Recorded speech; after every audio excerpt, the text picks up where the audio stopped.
किसी घने वन में एक शेर रहता था।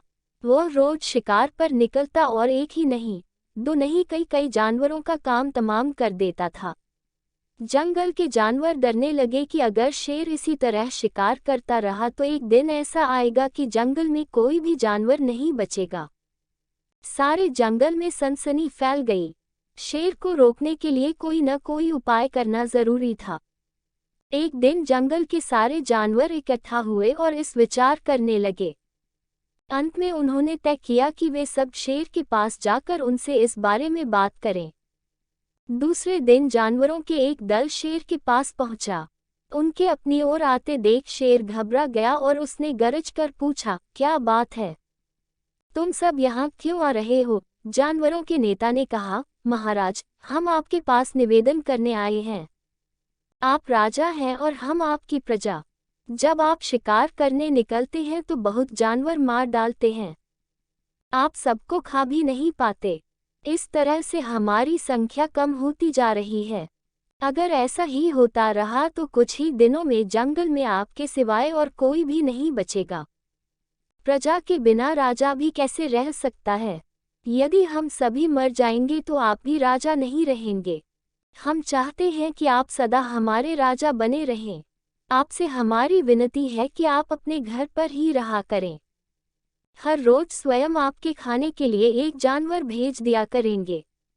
इस तरह से राजा और प्रजा दोनों ही चैन से रह सकेंगे। शेर को लगा कि जानवरों की बात में सच्चाई है।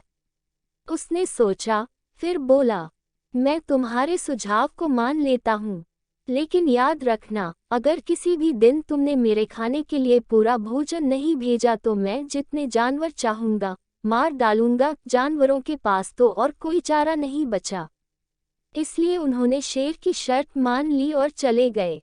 उस दिन से हर रोज शेर के खाने के लिए एक जानवर भेजा जाने लगा।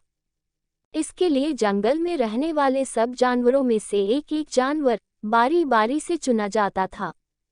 कुछ दिन बाद खरगोशों की बारी भी आ गई। शेर के भोजन के लिए एक नन्हे खरगोश चीकू को चुना गया। चीकू जितना छोटा था उतना ही चतुर भी था। उसने सोचा, बेकार में शेर के हाथों मरना मूर्खता है। अपनी जान बचाने का कोई न कोई उपाय अवश्य करना चाहिए, और हो सके तो कोई ऐसी तरकीब ढूंढनी चाहिए जिससे सभी को इस मुसीबत से सदा के लिए छुटकारा मिल जाए। चीकू धीरे धीरे आराम से शेर के घर की ओर चल पड़ा। जब वह शेर के पास पहुंचा तो बहुत देर हो चुकी थी। भूख के मारे शेर का बुरा हाल हो रहा था। जब उसने सिर्फ एक छोटे से खरगोश को अपनी ओर आते देखा तो गुस्से से बौखला उठा और गरज कर बोला, किसने तुम्हें भेजा है? एक तो पिद्दी जैसे हो, दूसरे इतनी देर से आ रहे हो। जिन बेवकूफ़ों ने तुम्हें भेजा है मैं उन सब को ठीक करूंगा। एक एक का काम तमाम न किया तो मेरा नाम भी शेर नहीं। नन्हे चीकू ने आदर से जमीन तक झुककर, महाराज, अगर आप कृपा करके मेरी बात सुन ली तो मुझे या और जानवरों को दोष नहीं देंगे। वे तो जानते थे कि एक छोटा सा खरगोश आपके भोजन के लिए पूरा नहीं पड़ेगा, इसलिए उन्होंने 6 खरगोश भेजे थे।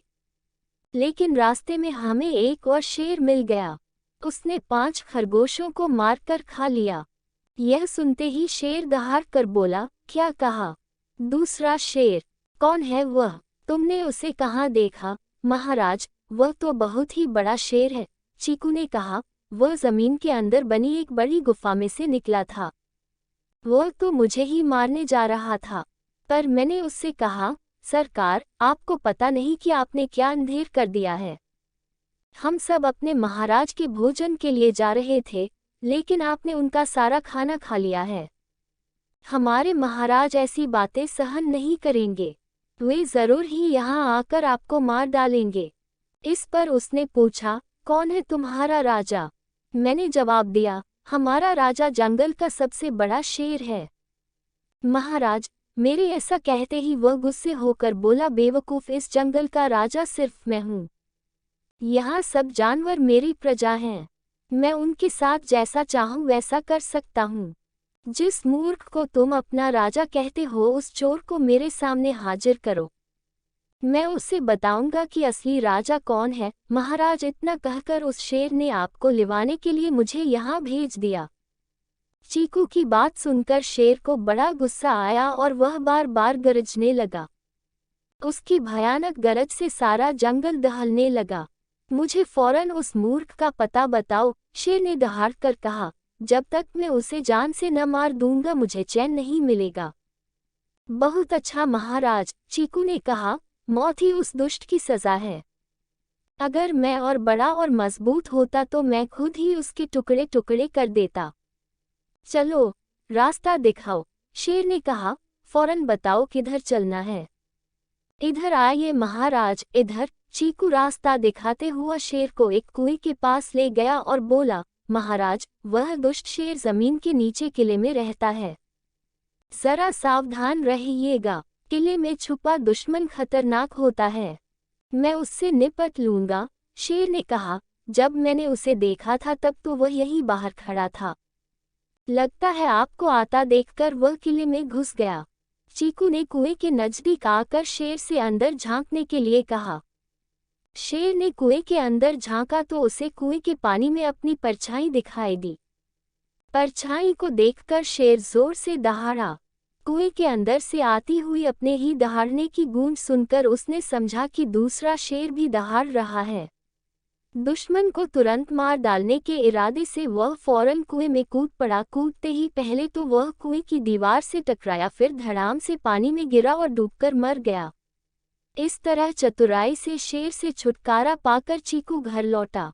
उसने जंगल के जानवरों को शेर के मार जाने की कहानी सुनाई। दुश्मन के मार जाने की खबर से सारे जंगल में खुशी फैल गई। जंगल के सभी जानवर चीकू की जय जयकार करने लगे। सीख, घोर संकट की परिस्थितियों में भी हमें सूझबूझ और चतुराई से काम लेना चाहिए और आखिरी दम तक प्रयास करना चाहिए।